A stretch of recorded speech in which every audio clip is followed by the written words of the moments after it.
Today's guest is Alahan. Alahan is a storyteller and filmmaker focused on community-based storytelling, uplifting the authentic and diverse stories of BIPOC communities.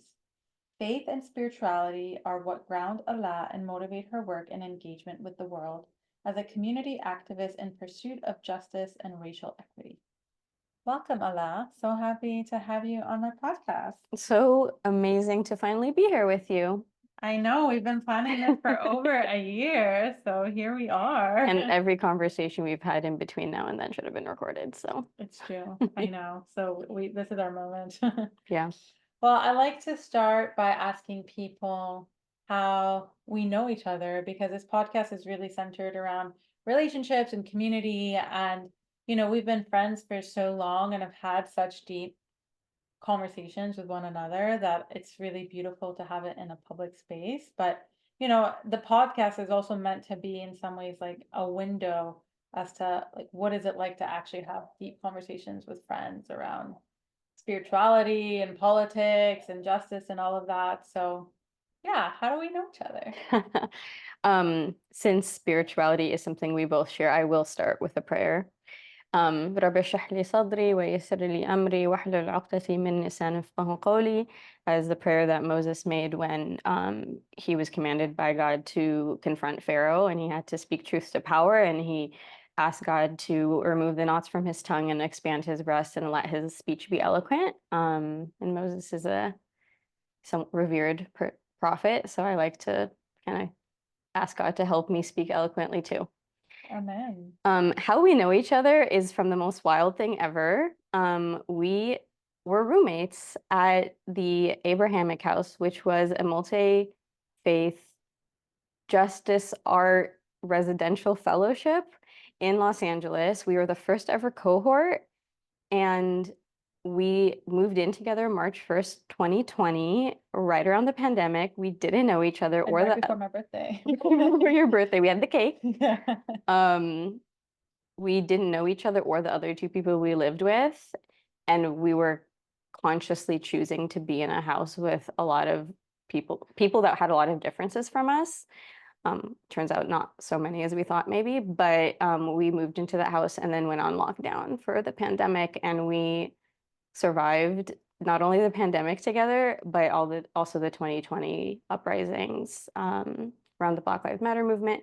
We went through a lot that year together, and I think it probably bonded us through a lot of trauma, but also a lot of beauty and connection, like deep connection.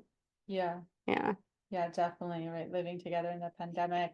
And I think that it was also just such a time, at first I was so excited to do the fellowship because we were gonna do all these community initiatives, but I think the blessing of, just doing the community stuff virtually was that we really got to deepen with each other in a really, really profound way Yes. and have a lot of conversations that most people don't have actually. Yeah. And we had to face the reality of a lot of really traumatic social realities together, and like, how did we show up for each other in that time? And it was really hard on everyone.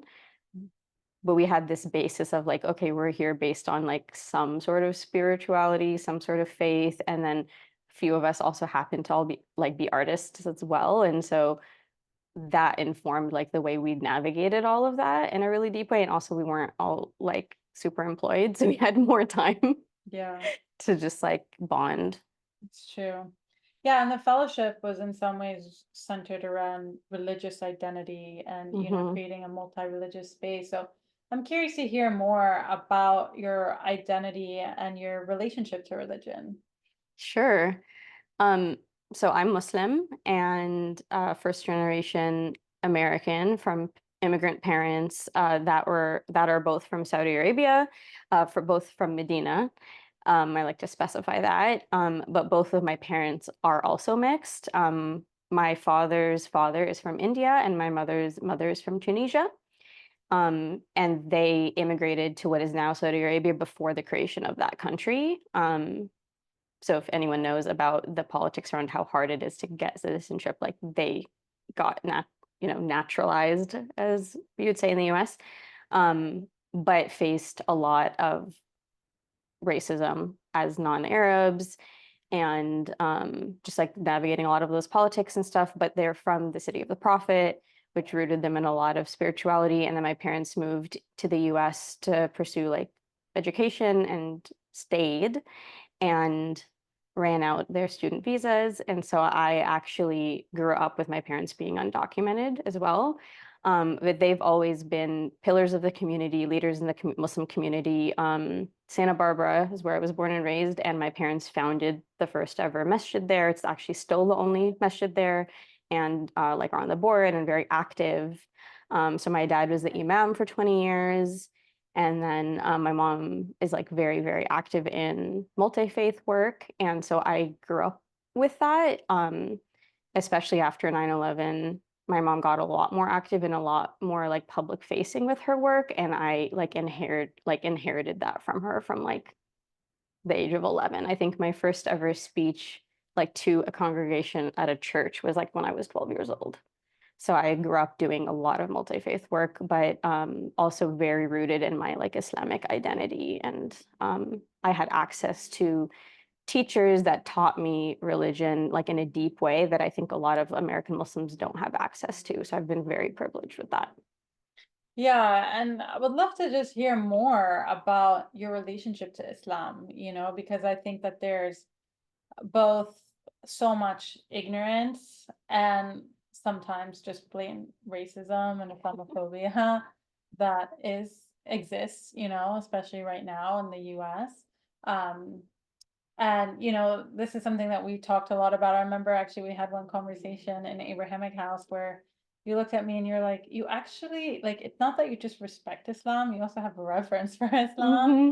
And I think one of the things that's been so beautiful is getting to share our religious bond, which is Hmm. so much around devotion to God and prayer. So, yeah, we'd just love to hear more about what Islam means to you and what it means for you to be a practicing Muslim.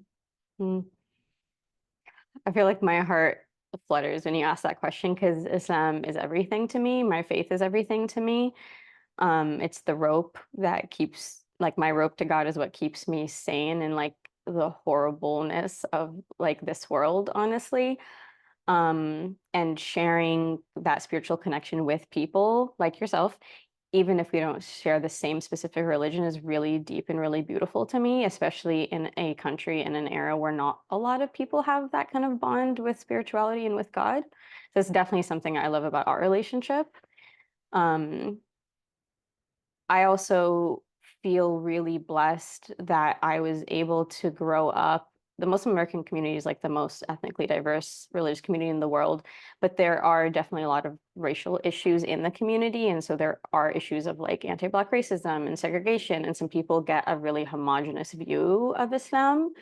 I grew up in a very diverse community, and my parents taught me to be anti-racist from a very young age. And then as I got older, a lot of my teachers and like spiritual leaders ended up being like African American leaders or West African leaders or Southeast Asian leaders. And so I got to learn the beauty of Islam that wasn't filtered through like the Arab lens specifically.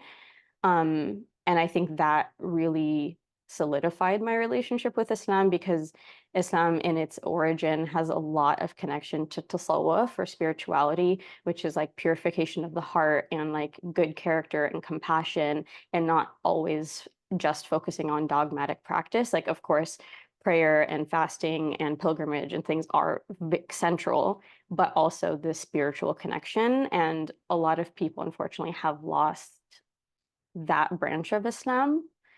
I feel like I could keep talking about this, but I'll let you Yeah. ask. But something that I really connect with you on is that spiritual aspect and like how does it fuel our hearts? How does it keep our hearts soft? In Islam, we talk a lot about like not having a hard heart. Mm. And like the ability to feel things and to show compassion and to cry and to like see Islam as a form of healing for us. Yeah, Yeah. that's beautiful. It's funny because I was gonna say that what we share, sometimes people think is like the opposite of that, because of course it's spiritual, but it's also the religious, right? Hmm. Because a lot of times people think they could be spiritual outside of the religious container, or, I think specifically with Islam, right? There's so many people who want to learn more about Sufism, or like they read a Rumi poem or a Hafez poem and they get really excited and they kind of disconnect that from the religion itself. But Mm-hmm. obviously, just as like I get frustrated sometimes with Kabbalah, where people are like really excited to learn about Kabbalah, but then dismiss the Jewish religion. But the way that the spirituality is actually really housed also in the religion. And I think that there's so much misconception around even this word religion, and so much co-option of it, right? Because Mm-hmm. so many people associate that with violence. Mm-hmm. But actually the religion itself, right, can be rooted in spirituality and love. And I think that's something that we also very much share. Mm-hmm. I knew that we had a special bond when I think one of our first interactions, you were like, I'm a traditionalist. And I very much identify as a traditionalist, but people looking at us might not automatically assume that, maybe because of the way we dress or not wear hijab Or feminism. yes, or our honestly leftist radical politics Yeah. sometimes.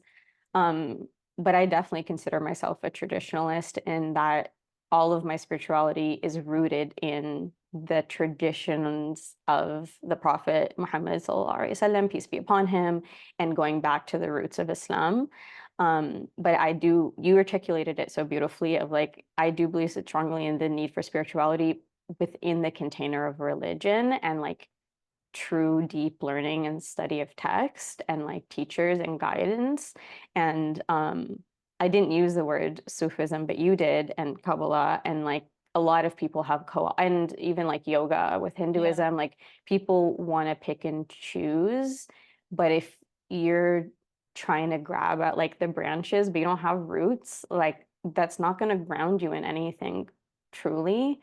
And then each space is hard to navigate depending on what the perception is, because there is a lot of trauma people have, like religious trauma, because as we can see from the world right now, evil people, politicians use religion to do horrible things in the world. And so people are so turned off by religion. And I know it's not something me and you have talked about a lot, is being in like political leftist spaces.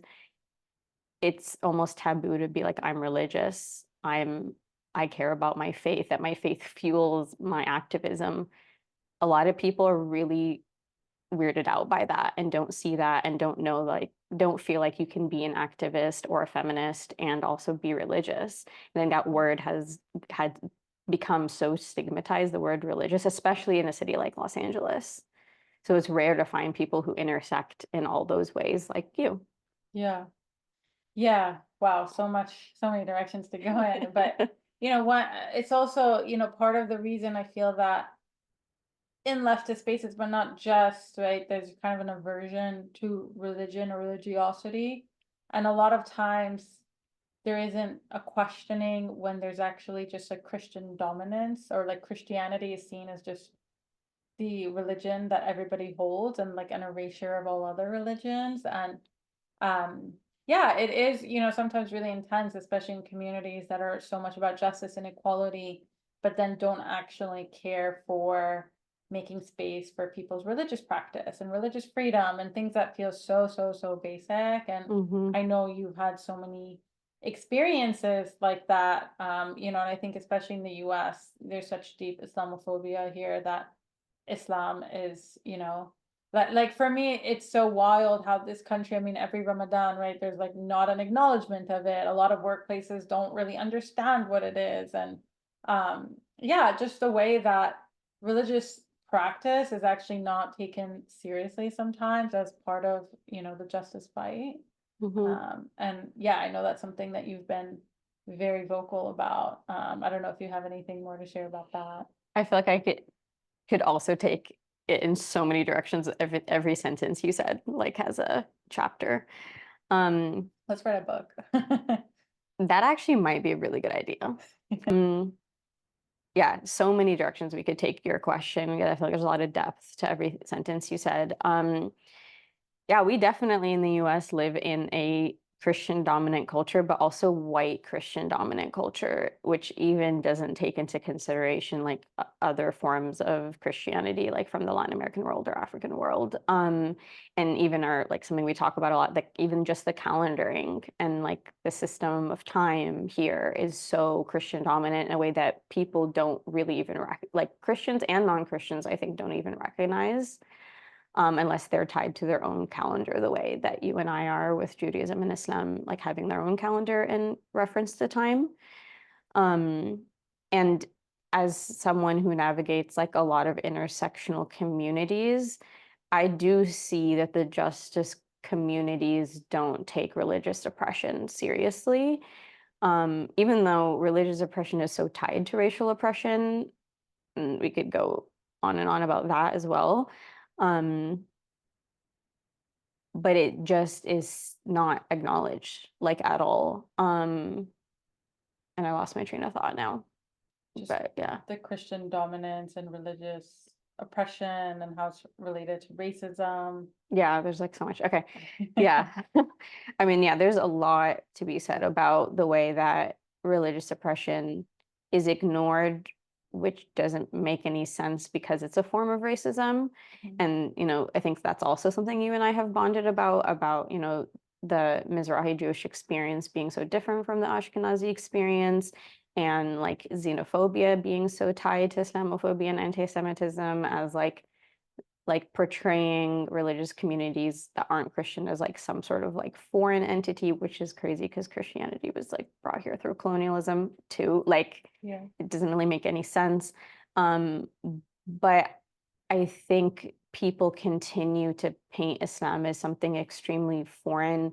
And when there's a physical practice tied to it, like fasting or a certain dress or prayer, like a physical prayer, people freak out, and there isn't a lot of spaces in which like real solidarity is held amongst different justice communities where like people are protected in their practice. And it's something that I've experienced. I feel like I've been in activist leftist spaces for a long time, and it's very rare to find like true allyship and like true solidarity of like physically standing up for someone. And that's why like there's a lot to be said around obviously Palestine, Israel right now, and the student uprisings and stuff. But some of the most powerful things I've seen are like non-Muslim students like creating a perimeter around Muslim students on campus so they can pray. And I know that for me personally, that's something that I've experienced a lot with my friendships. That's meant so much to me, which might sound so basic, but when a friend stands guard for me so I can pray in public, it means the world to me. And I've been blessed to have friends that can do that throughout my life, or that I feel comfortable even asking. But it is literally not safe in this country to just pray on the sidewalk. As Muslims, we're allowed to pray wherever we want, but then in this political context, is it even safe? And so shout out to all my friends throughout the years who've done that for me, because it actually means so much. Or to have, like you said, like a workplace give some dispensations and flexibility around like Ramadan or Friday prayer break so I can go and like be part of my spiritual community. It's in the middle of the workday. Like, how am I going to stay connected to my spiritual community if I can't go attend my community prayers? Like, there's so much misunderstanding and so little acknowledgement, I feel like, in a lot of like, it's not just conservative community that doesn't support like the Muslim and Jewish communities. Honestly, it's a lot of activist spaces too. Yeah. Well, one thing that you said earlier that really resonated is the ways in which the system of white supremacy and the system of Christian dominance in the US is actually so tied. And so often, in the justice world, we talk about white supremacy, but we kind of don't really acknowledge the Christian dominance piece and the way that it's woven in together. And I think especially with Palestine, we're seeing that pretty clearly. I mean, the majority of Zionists in the US are Christian Zionists, and that's constantly left out of the conversation. Yeah. But just the way that, I mean, and this is an age-old story, the way that Jews and Muslims are used a lot of the times, and sometimes used as a way to like fight each other or pinned against each other. when really, you know, so many of the systems target both groups as well. Yeah, and I know we've talked so much about Jewish Muslim solidarity and like the similarities and parallels between Islamophobia and anti-Semitism, and yeah, curious to hear more your thoughts. I'm like, what a broad, like an open-ended I know, I'm question. like, how do I ask this No, question more it's specifically? okay. Because I think I, know the conversations we've had that have been so fruitful. But the piece about the white supremacy tied to Christian dominance, although the US is continuously becoming more diverse, there is still kind of a bipolar perception of racial issues of like, okay, there's like the white community and the Black community, and then like sometimes Latinos are acknowledged, and sometimes Asians in are all, which Asians are so diverse, are just kind of lumped in there. But there isn't really a navigation of like actually like the nuances of other communities in any sort of way. And the truth of the history of oppression that both Muslims and Jews have really experienced at the hands of Christianity, and not just Muslim Jews, like the entire indigenous community that was like in this country, that is still in this country, that continues to fight for their land and to fight colonialism. And so pitting Jewish and Muslims against each other also feels like actually our common enemy should be Christianity. Like I mean, as a Muslim, obviously I acknowledge like the prophethood of like Isa, Jesus, but Christianity as a political tool, not as a religion even, but as a political tool, the damage that it has done is not really acknowledged. And then when I have experienced Islamophobia or anti-Palestine sentiment, like at work, it's like the anti-Semitism is super tokenized because the people speaking in defense of Judaism don't know anything about Jewish people, aren't even asking the Jewish colleagues I have what they think. And when they ever stood up for Jewish people before? Like I don't see them doing that ever unless it's like you weaponize to cause Islamophobia, but they're not truly actually standing up for any sort of Jewish rights either. It's just a tool to like try to pit us against each other the same way that I feel like racial divides get used like that. Like I feel so much connection and solidarity with like a lot of different communities, and it's not even based on like ethnic or religious identity. It's based on shared oppression, shared values of like liberation for our people, like Palestinian liberation, Black Lives Matter, immigration reform on the border. All of them are rooted in white supremacy. All of the common enemy is white supremacy, and white supremacy from the religious perspective for me is the original sin, which is when the story of our creation is that when um, God created Adam out of clay, he commanded all of the angels to bow in prostration, and the angels, being, obedient to God, did so, but Iblis, or Satan, said, no, why should I am better than him? Because he was made out of a different, like a smokeless fire. So he, based on his composition, believed himself to be better than Adam, but he ignored God's commandment. Is like the first ever story of racism based purely on just I look different, I'm a different shade or whatever, I'm better than you.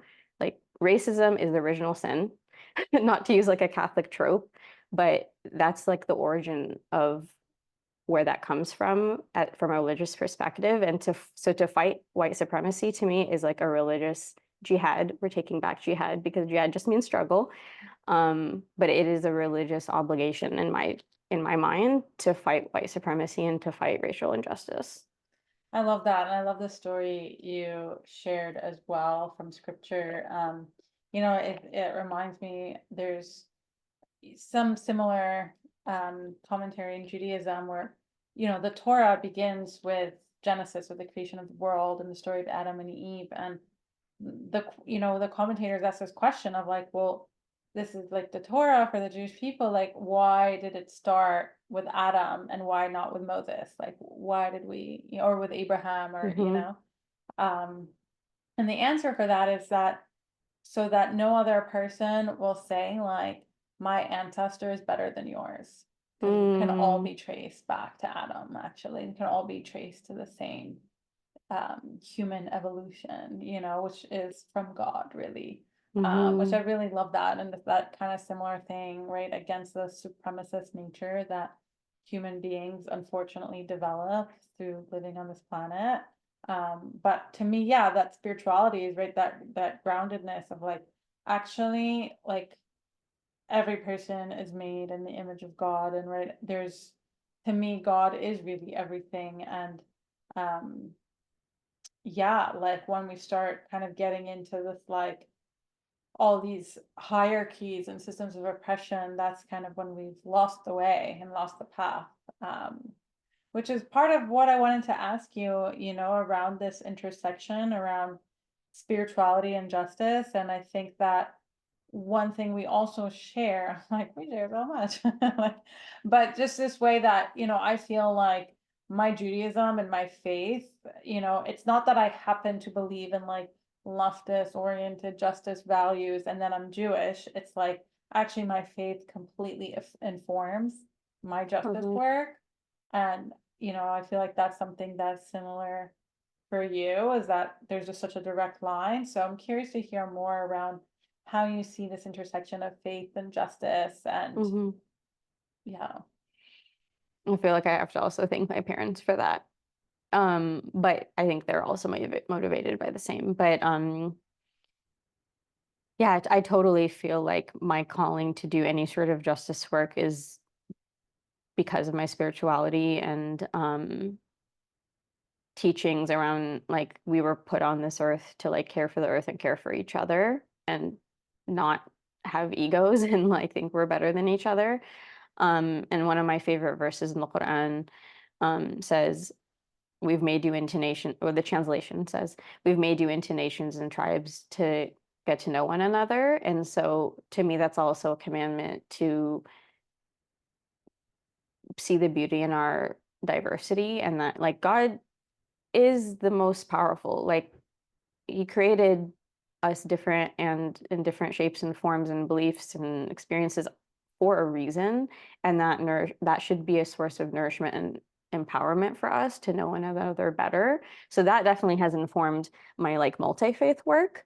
Also, honestly, all my multi-faith work is so powerful to me because it also solidifies my belief in my own faith. Like we had this come up at Abrahamic House, but the more I study and learn my own religion and then find the similarities, differences, connections with other faiths, it just roots me deeper in my own faith. So I feel like it's also like a practice for myself.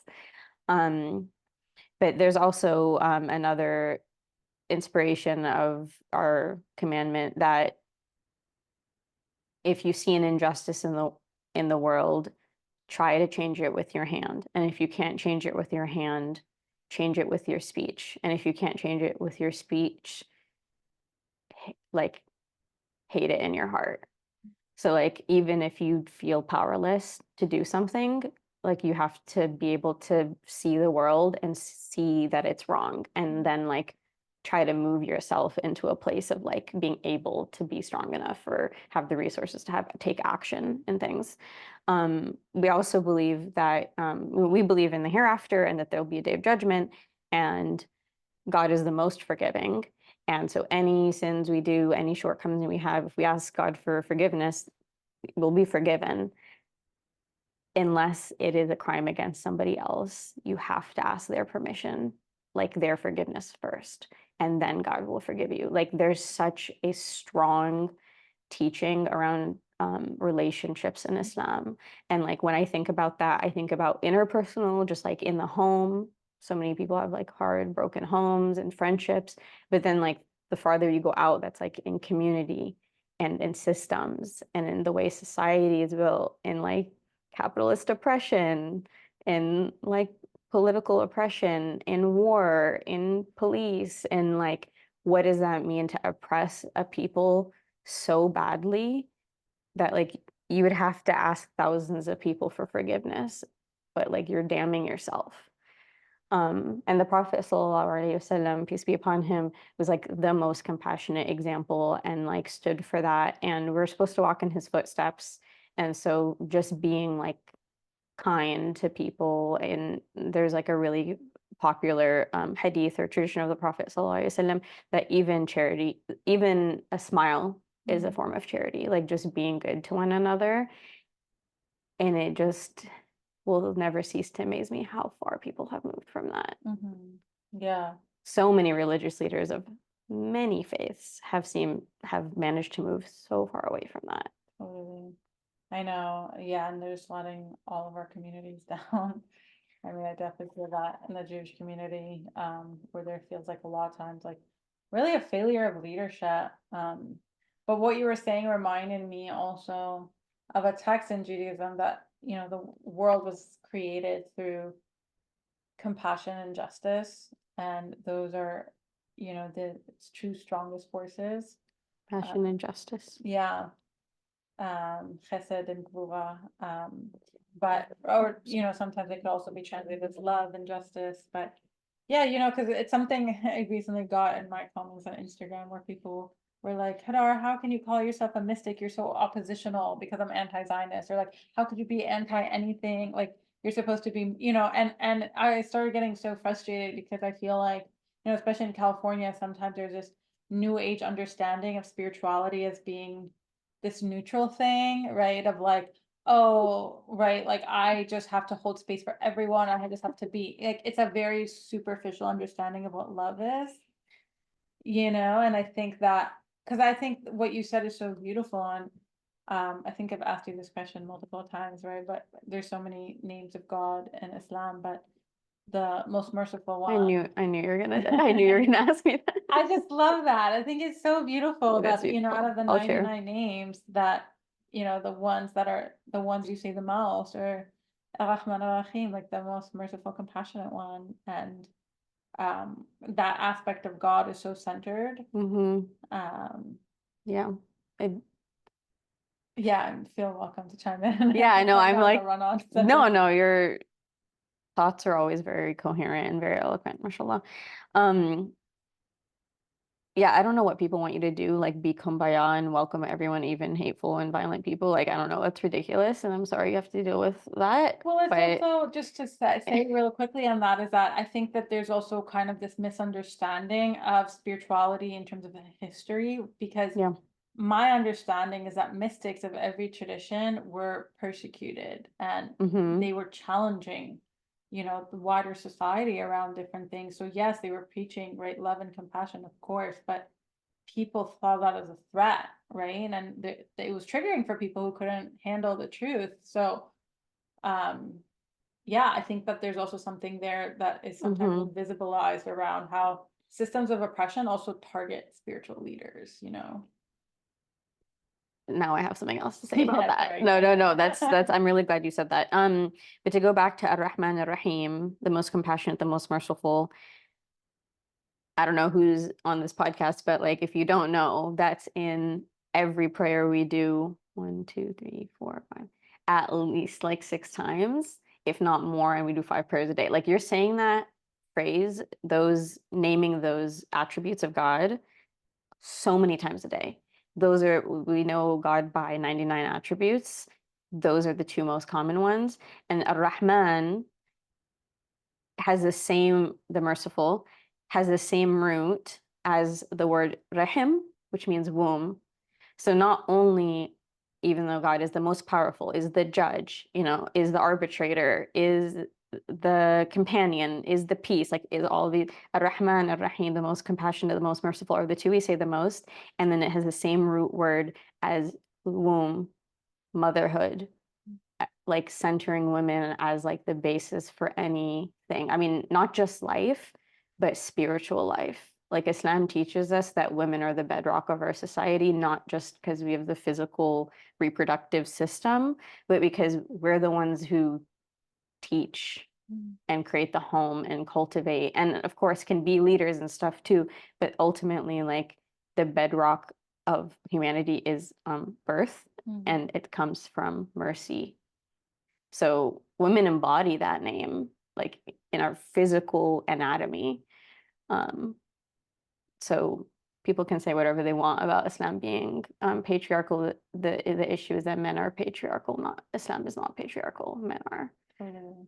yeah. And that's with every religion. There's so Ugh, much so patriarchy. many. There's not a single religion that has been untouched by patriarchy, you know? Mm-mm. And I think that's part of the spiritual purification work, actually, for all of us, right? Is like, how do we actually dismantle patriarchy as a system? Yeah. I mean, we face so many issues and intersections with so many, but yeah, every religion has this issue, of course. It's just easier to vilify people and tell people that Muslim men aren't humans or aren't worth anything because they're violent terrorist men or whatever. That painting, well, that speaks to storytelling, but I'll get into that in a bit because I want to talk about that too. But what you said about spiritual leaders historically being targeted, that really brought up some things for me because that's so true. Every colonial force ever has targeted spiritual leaders to dismantle society because that is the heart of the society. And there are so many powerful examples of that. I mean, we can go as far back as the Prophet Muhammad ﷺ because he taught things that challenge society. Like he taught that like the black man and the white man are no different except for their action, not by their look. He taught that there should, women should be treated better and should inherit, and like, and that challenges things. And as we see today, any challenging to systems where a certain group benefits will be challenged. Like no one wants their power to be challenged. So if anyone comes up and challenges that, which every spiritual leader has, then they're going to be oppressed. So it really made me think though of some of the leaders in Africa that dismantled colonial states.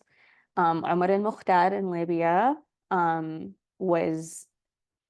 he led the forces that got rid of the Italian colonizers. He was also a sheikh. Like he was a Quran teacher, and he took up arms to liberate his people. And then Sheikh Ahmed Bamba in Senegal had a different calling. He liberated his people without taking up arms. So, you have to go back to the origins of prayer and like reflection of spirituality, and God gave them direction, on what they should do to liberate their people. But they're the ones that led to their people's freedom. And like there are so many stories. Every country in the world, I'm sure, like I'm really thinking specifically about when India was colonized by the British, they made a concerted effort to go around and burn all of the Qurans. And it didn't work because turns out a bunch of Muslims, a lot of Muslims had the Quran memorized. And so then they realized they couldn't just burn the Qurans, they had to kill all the people who knew the Quran by heart.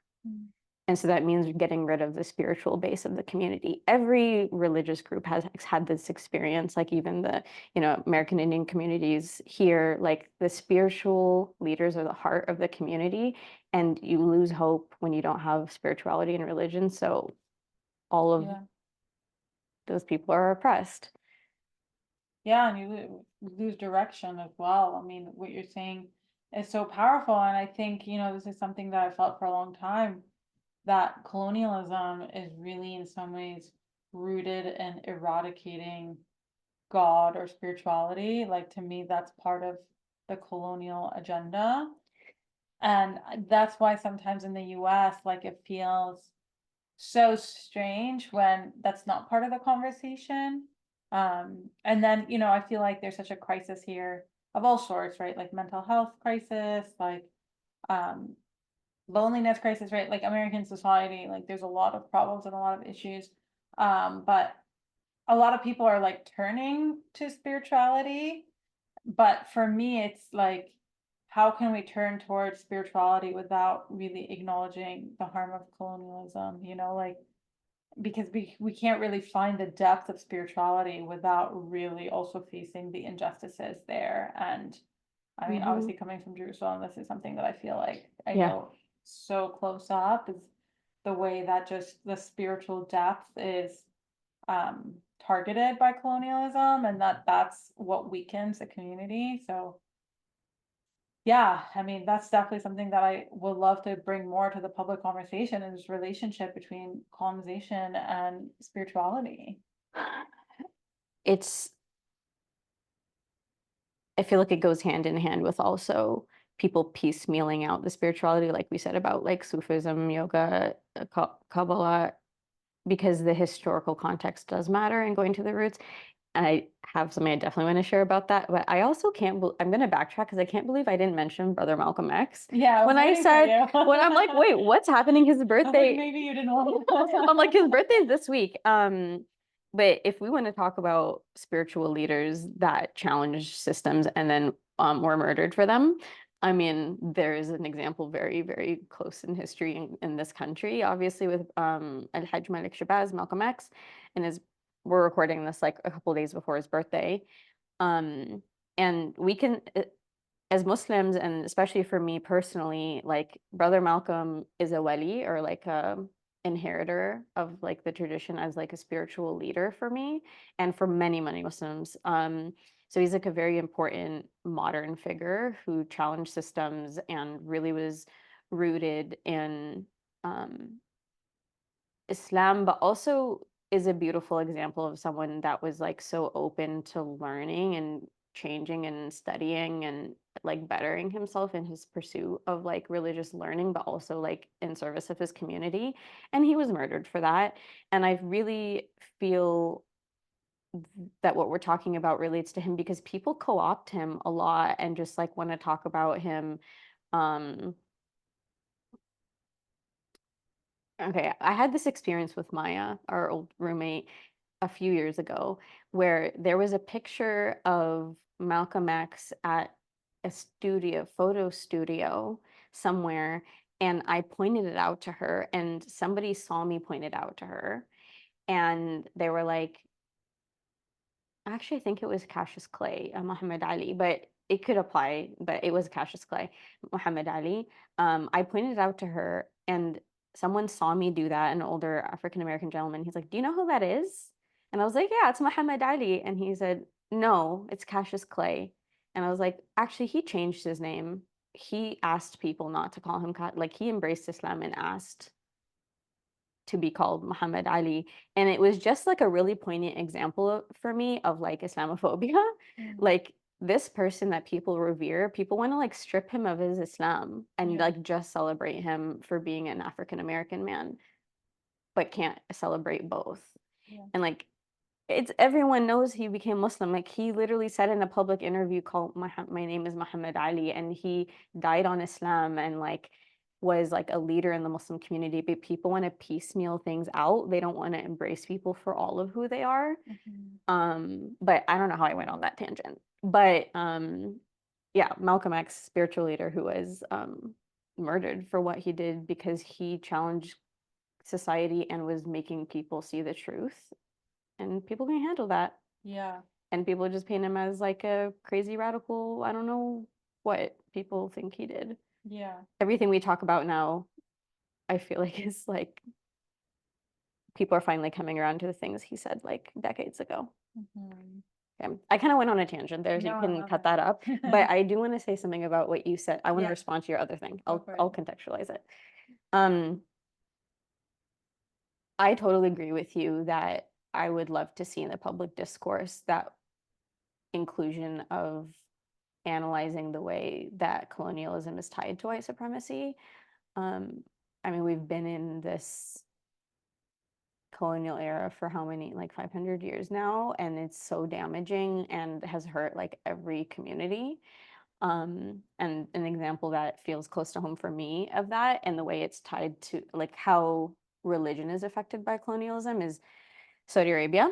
Um, so a lot of people, this is why I feel so blessed that I was able to and continue to learn from non-Arab spiritual leaders, is there is a lot of misconception in the US that the majority of Muslims are Arabs, but only 12% of Muslims are Arabs, and the majority of Muslims actually are in Africa and Asia. And I I'm very, I'm proud to be an Arab and I love my identity, but there's a lot to be said about the way that Islam has been perverted in the Arab world. And that is because of colonialism.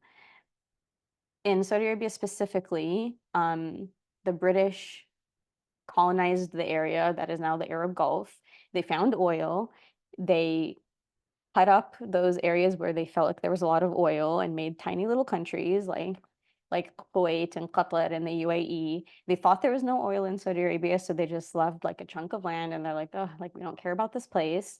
But when they pulled out, they wanted someone to be in charge there, so they armed, as they do. They armed like a tribe that had like aspirations of power. And it was the tribe that the Al Saud family came from. And they ended up colonizing the region and taking it over and creating a country they literally named after themselves. Like the most like egotistical thing ever.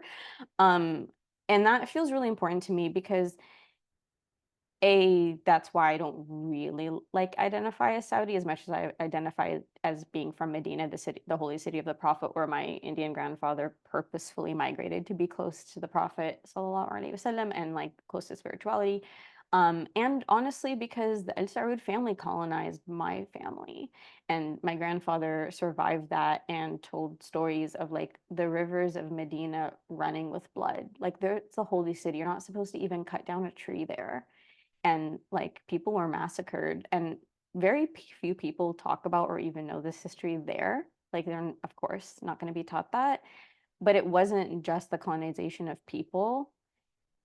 Well, that we can also go into like what that meant racially, because Mecca and Medina end up being hubs for really, really diverse groups because Muslims from all over the world want to live there and immigrate there. So they're the most diverse parts of the country and the most underfunded and the most like oppressed part of the country.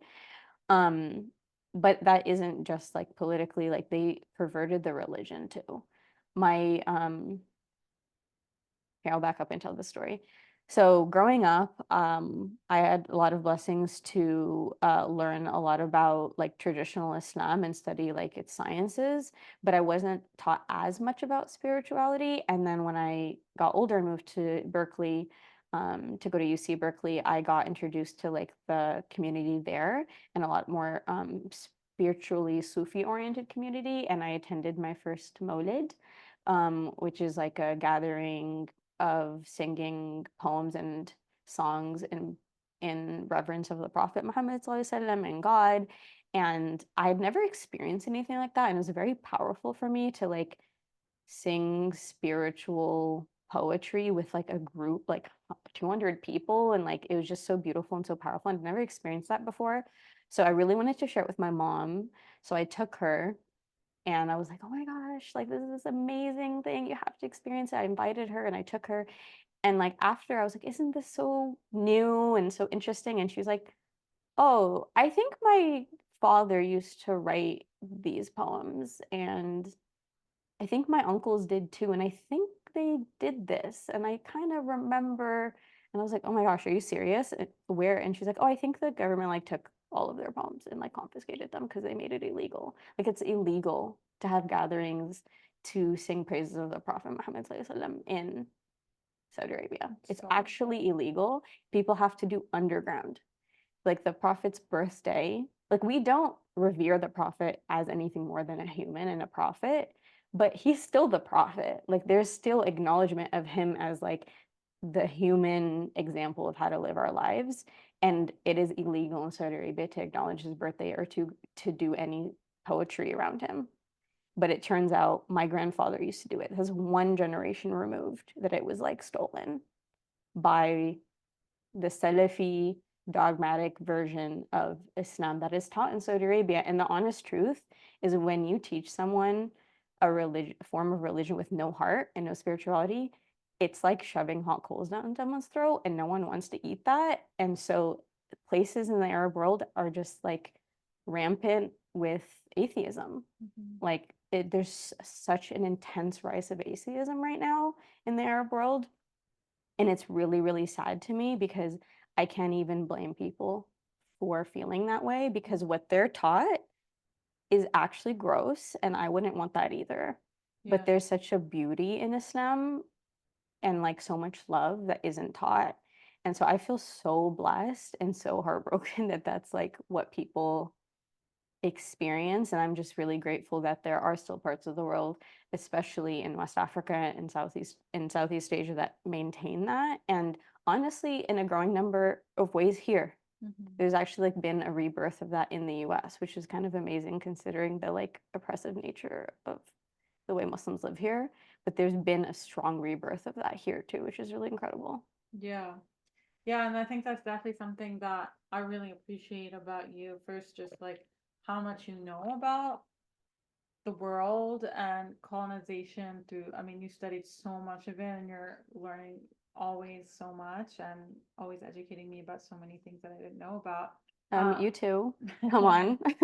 But also just, yeah, I mean, that I think that's definitely something that you really opened up my mind to, which seems so obvious and so simple, which is just this truth, but the way that like Arab identity and Muslim identity are constantly conflated, and you really opened up my world of understanding Muslims who are not Arab and understanding those traditions in those communities, and yeah, really understanding, the ways in which Arab Muslims are not necessarily representative of all Muslims and of Islam, and there's so much to Islam outside of the Arab world, as you said.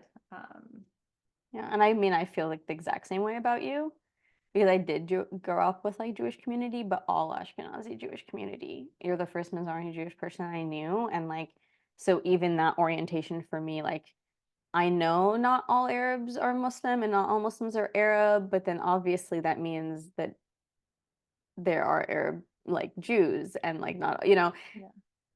it seems logical, but it is interesting to hear like that.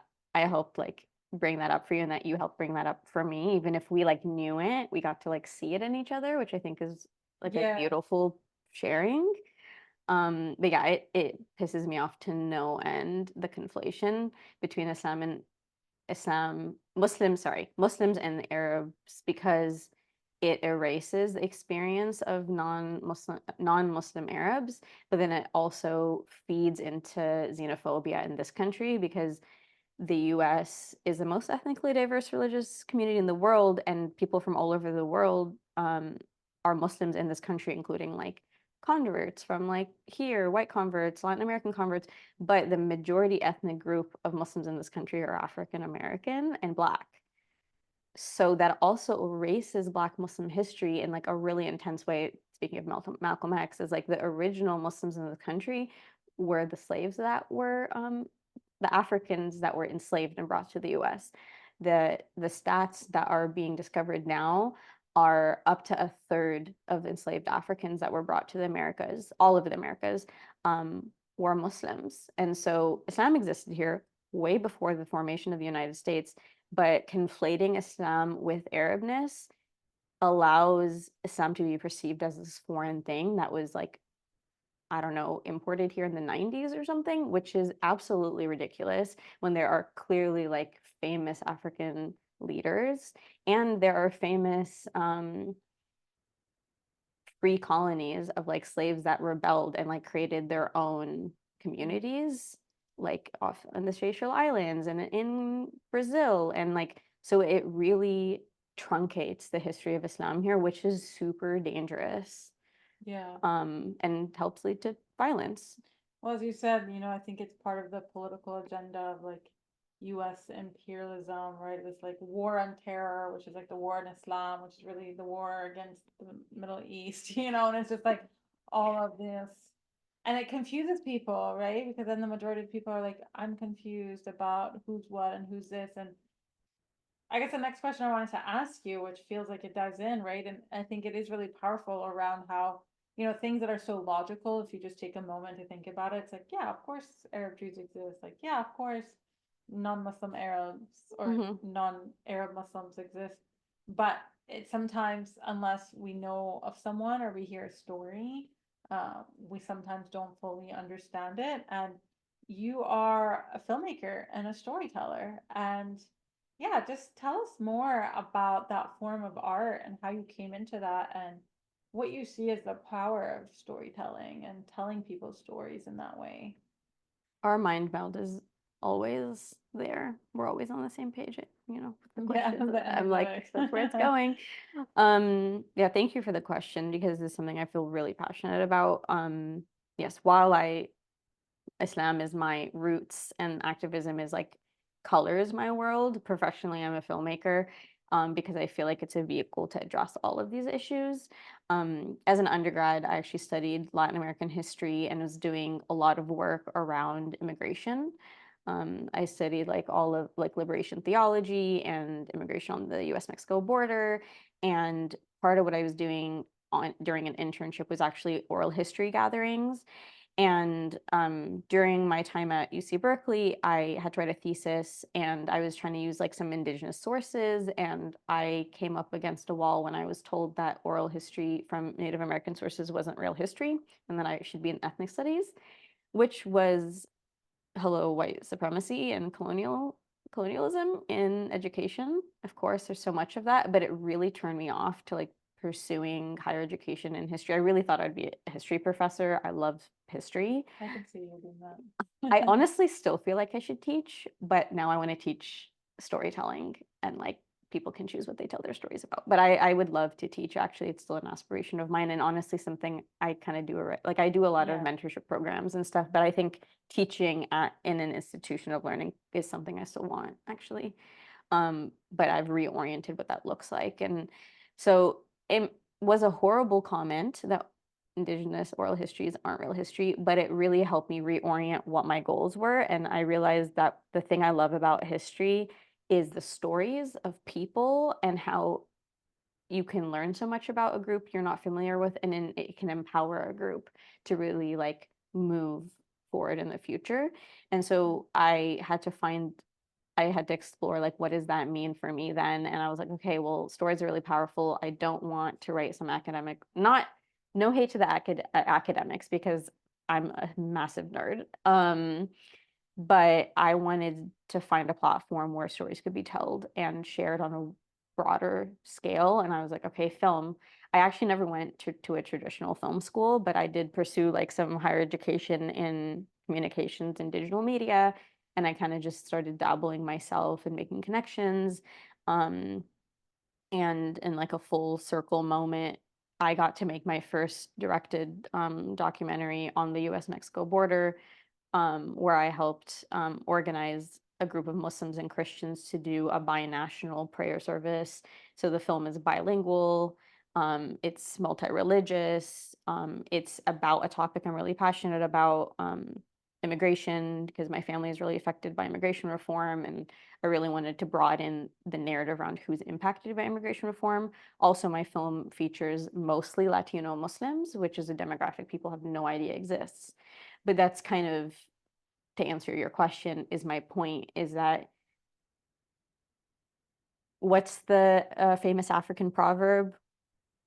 Like the lion, oh, the hunter like writes the history or something. I forgot the exact wording, maybe you remember it. But the point is like no one's going to tell our stories the way we want to be told. No one's going to tell our authentic story, like tell stories for us. We have to do it. We have to be empowered to tell our own stories and to own our own narratives. And that's honestly something that Brother Malcolm is an inspiration for as well, because he was a journalist and a photographer and really cared about having like media created from within the Black community for the Black community. Um, and so yeah, powers that be, as you said it very eloquently, like there's a political agenda behind the way that people are portrayed. And you can't have a genocide that is ignored or supported by millions of people unless you've been successful at convincing everyone that the people being slaughtered are not human, are not worth living. Like it takes so much programming to buy into that belief. And that's every community, like the Black community, the Latino community, the Asian community. Like to dehumanize someone is to show them in a very specific light as less than, as less intelligent, as violent themselves in a way that sanctions state violence.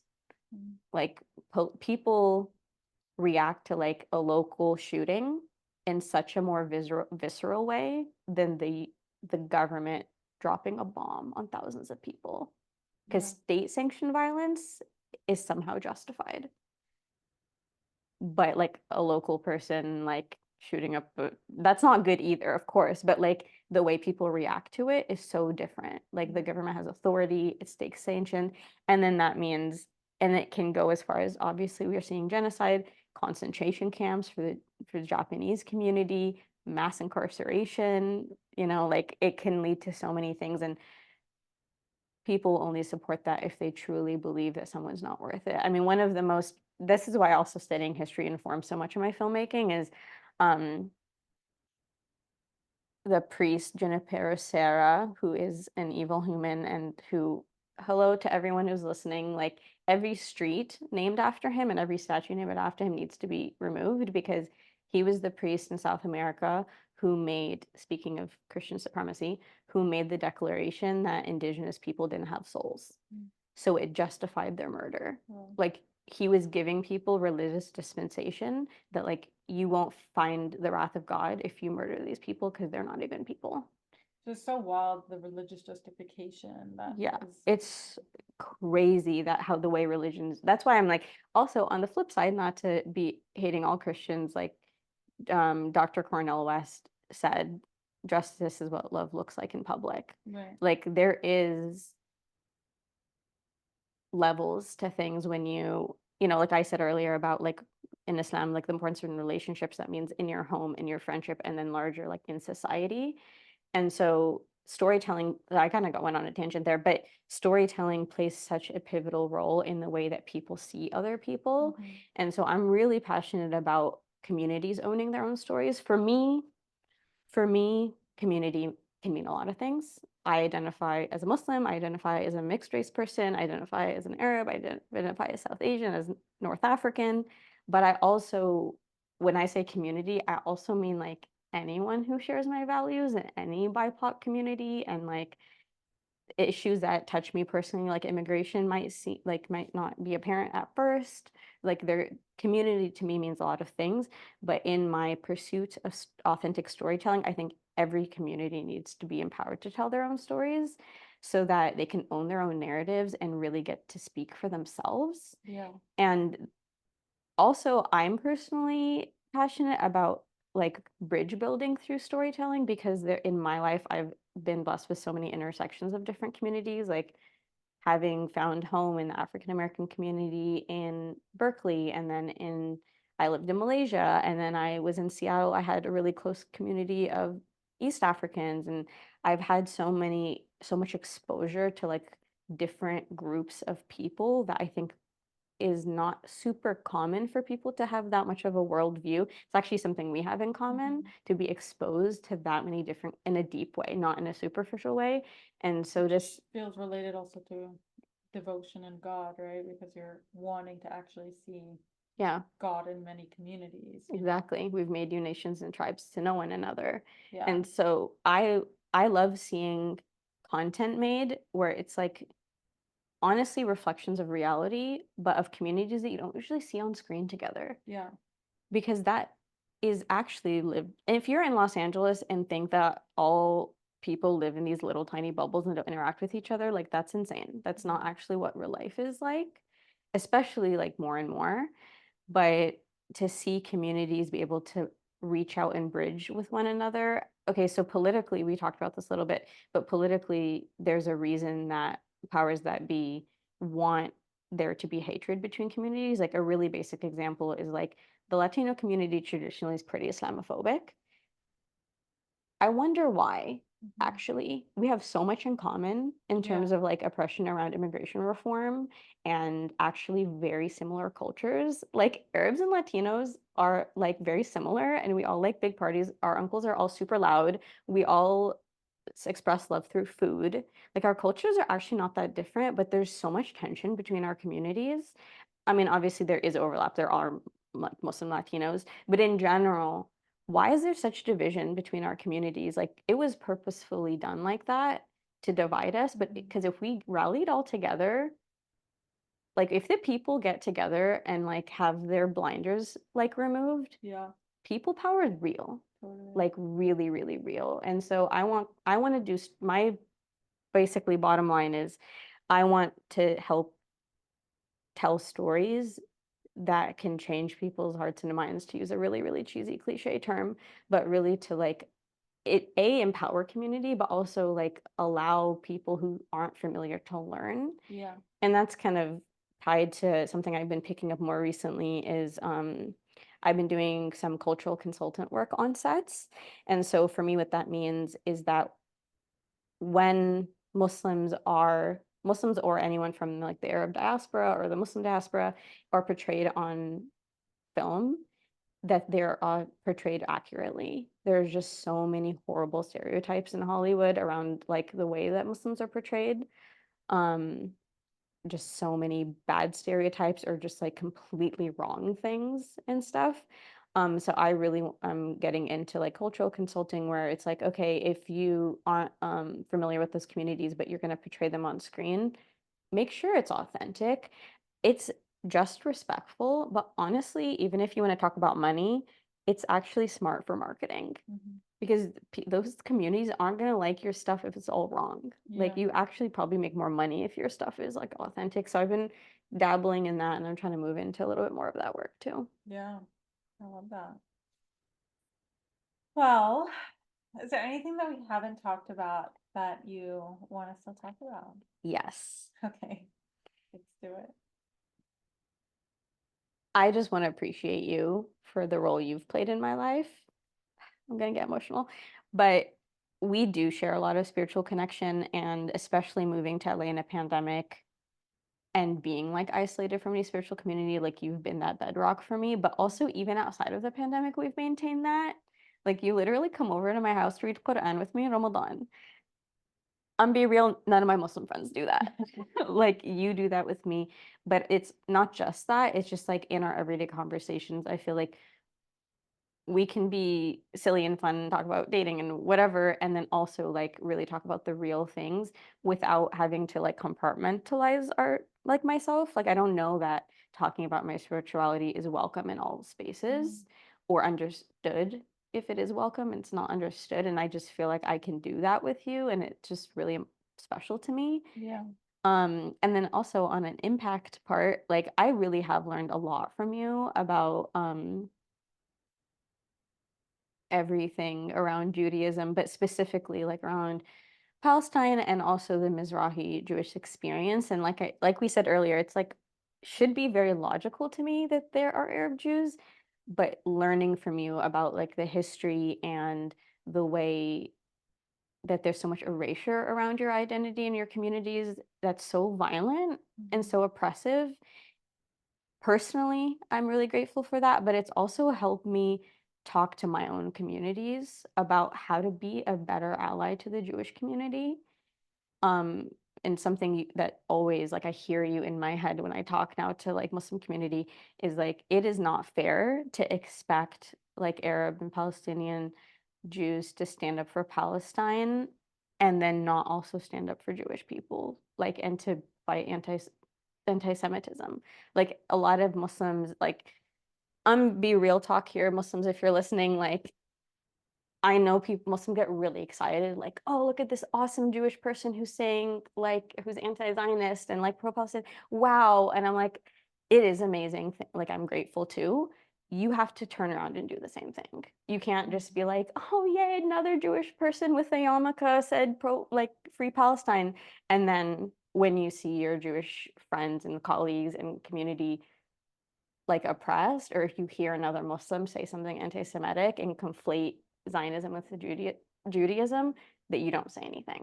Like, that's so wrong. And you really have helped me feel empowered to like speak strongly against that. And Palestine will not be free if Jewish people aren't acknowledged. And I truly believe that. And I'm really sick and tired of like the conflation between Zionism and Judaism.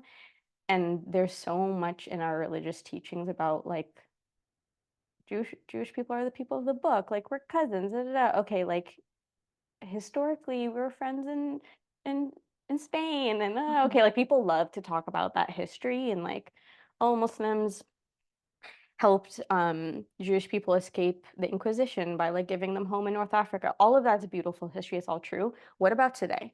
Like things are Yeah. really rough right now, and we have to be able to like make those distinctions with other communities if we're asking that people make those distinctions with us. Yeah. And so I've been really impacted by learning from you, and I appreciate it. And I hope that everyone out there stands up against anti-Semitism and Islamophobia because we have shared roots in like in that oppression. Yeah.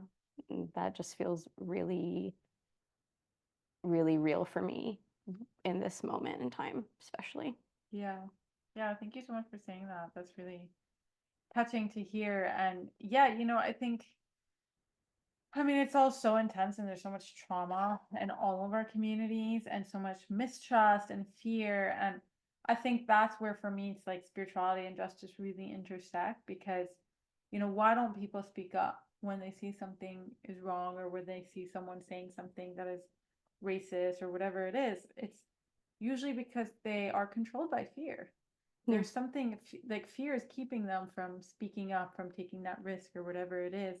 And for me, spiritual life has been about not letting fear rule us, but like actually confronting it and actually building courage Mm-hmm. through it. And I think that to me is that road of justice, right? Because you can't really fight for justice if you're full of fear, right? Like fear is what is literally the thing that we feed into the systems of oppression. So I just think about like how so many of us are just living in fear. And because of that, our relationships suffer because we can't really show up and stand up for each other. And it's really, really sad. And I think that work of, something we also spoke a lot about, because I think both me and you also share this commitment to Jewish Muslim solidarity and like caring for our communities together as not like as a zero sum up, but it's actually like our communities are actually meant to be in connection and collaboration with each other. Like to me, that's really clear, especially in our scripture studies, right? Because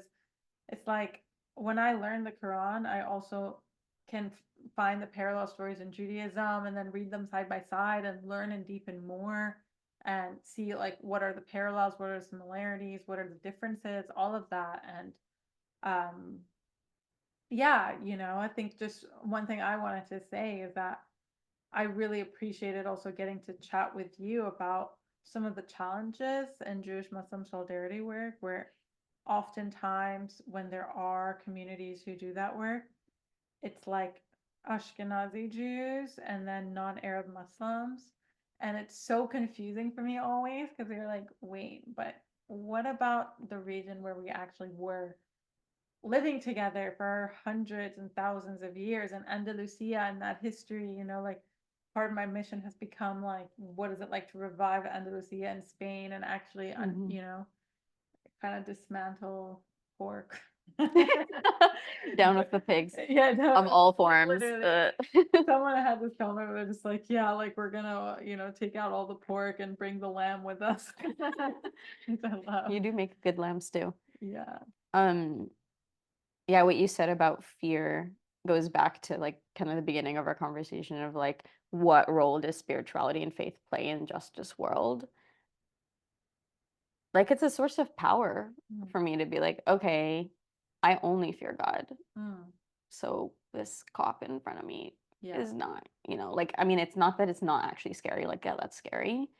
But for me, that's like where my spirituality comes in is like, okay, really, I can't be afraid of like Yeah. creation, just the creator. Totally. And the creator is telling me to stand for justice. So like I better do that. Yeah. But for sure the other thing that's really obvious or should be obvious, but you made obvious is yeah, until I met you, I didn't realize that so many like Muslim Jewish solidarity things were all Ashkenazi Jews. Yeah. I never thought about that until you said it, and it is actually wild and speaks to like the erasure Yeah. of the Mizrahi experience, Sephardic experience. I mean, it's even till this day, it's Crazy. like Dubai, they have, all this like Abrahamic, they invite Ashkenazi rabbis to lead and like show In the Middle Judaism. East. Yeah. And I'm just like, this is so absurd. You know, like, why not actually the people who are from this region? Yeah. I even as like an Arab, I don't even feel like it's even my place. Like I feel like a Palestinian Jewish person, Palestinian Muslim, like I don't like that kind of speaks to like the authentic storytelling. Yeah, Like, and I'm talking about film when I say that. I'm talking about any conversation. Like, why would you center someone who is speaking about something they studied right. and not something they've experienced? That feels like the white supremacist version of academia. Totally.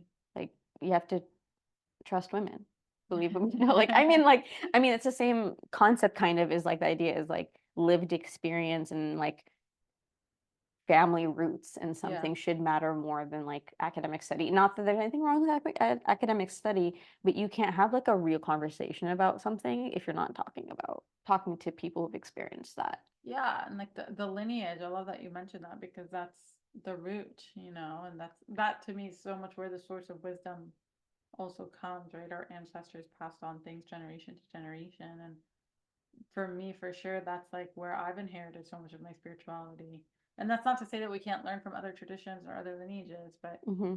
that rootedness, you know, feels so, so vital. Yeah, I love that you use the word lineage so much because it feels really resonant for me too. Like in Islam, we have this like we talk about you learn nidani.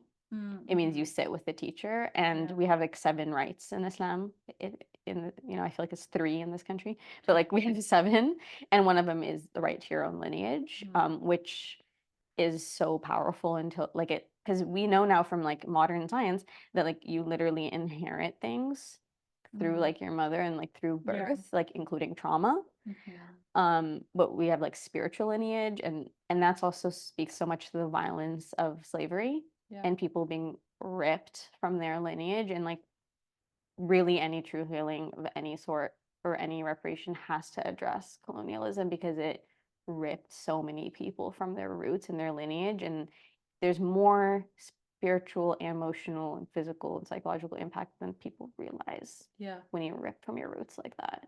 Totally. And yeah, just to bring it back also, I don't know if you've seen this video, it kind of went viral, but Avi Shlaim, who's a Iraqi Jewish professor, has this line that I absolutely love that I think you'll resonate with. But he says, I assert my right to narrate my own story, which just goes back to like the power that you're doing about storytelling and like actually like I get to tell my own story. I get to tell my own lineage. I don't need to let it be seen through so many distorted lenses, and I just love that phrasing of like I assert my right to my own story. You have to send me that video. It honestly reminds me of a podcast by my dear brother Ali, hip hop artist, also like an amazing spiritual leader, and he has a really beautiful podcast called The Travelers Podcast. You can take that out. You don't want to plug another podcast, but he has this really beautiful podcast. And he said something. I'm gonna kind of paraphrase it, but he said at the beginning of the first episode, like you are doing an injustice to someone when you meet them and you don't let them tell your own story and tell Mm. their own story and then you make judgments about them. Oh wow, I love that. Like you have to give someone the right For to share sure. who they are. And to me, there's so much like violence and capitalism in that way to the point where it's affected us. Like when you meet someone, especially in this country, I don't know as much about other countries, but the first question people ask is, what do you do? Yeah. Which basically means, what is your job? How is that the identifier of who someone is? We don't, a lot of people, maybe you and I have a little bit more privilege in that we're pursuing things we're really passionate about and are close to our hearts. But a lot of people, the majority of people, don't pursue like a career or a job that is like reflective of their skills or their passion. For It's sure. just to survive. So, how is the first question you ask someone, what do you do or what is your job? And that's how you determine their status in your mind. Yeah, like what are your survival skill sets and like Yeah, is like crazy. Be like, okay, well, what if where your heart is has nothing to do with your job and you're trying to feed your family? Like, why isn't the question like, كيف حالك? What's your state? As the Arabs say, like, what's your Yeah. state? Like, who are you as a person? Like, your job isn't, I just feel like that's such a reflection of capitalism and the way people are just given value based on money. Yeah. Like, if someone says they're a neurosurgeon or someone says they're like a grocery bagger, you're automatically going to have like 1,000 assumptions about them. Yeah. And that's where the spiritual practice comes back in of like, actually, there is no supremacy in the eyes of God, like all humans are made in God's image and have that. And that's to me where it's like training that spiritual eye. Yeah, just your heart and the way you treat other people is like really where the value, Yeah, like people's value should be. 100%. Well, maybe last question to wrap up this Sure. podcast with you. But we said the G word, we said the P word a couple of times, which people were triggered by, but I feel it was just Palestine. But I feel I got it. I think people will be triggered even more by the word, by the G word, which is God, which we've mentioned a few times. And I just want to ask, like, who is God for you? And yeah, what do you mean when you say the word God?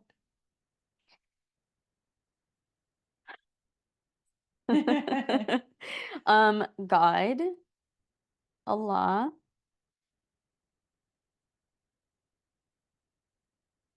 is beyond our comprehension, but the creator, the source, like I feel like I can like list all the 99, attributes. The most merciful, the judge, the all-seeing, the all-hearing, but ultimately our creator, and the one we submit to fully. Muslim, the word Muslim means like the one that submits fully to God. And a few times I also use the pronoun he. I also mentioned that that is a convention of the English language. And I definitely have no human attributes I would contribute to God, including gender. So it's just a convention of the language. Like I would use she, he, they. Like it's just like doesn't actually fit the framework of who God is to use pronouns really, but I just name it because I said it. Um, God is also who I talk to in the night when I really, really feel alone. And I feel like truly in all our paths on some level, we move alone. Like we're in community, we're in relationship, but there's like the things in our heart and like the things that move us that only God really knows. And so honestly, just in these times, like when things have been so hard to navigate, God is who I cry to at night and who makes me feel less alone. And I honestly don't know how I would move. I mean, my belief is that God is creator, right? So I wouldn't even be able to breathe like a single breath without God's permission, without God's blessing. But also, I just feel like my rope, like right, always, but recently things have felt lonely and hard. And I truly, genuinely believe God is always there. And we say, there's a saying like, God is closer to you than your jugular vein. Like I feel that, especially like in the night when I pray and like the world is a little, well, in LA it's not that quiet, but like when the world is quiet. And someone actually, an old friend of mine recently reconnected with me and commented on the fact that I mentioned God a lot.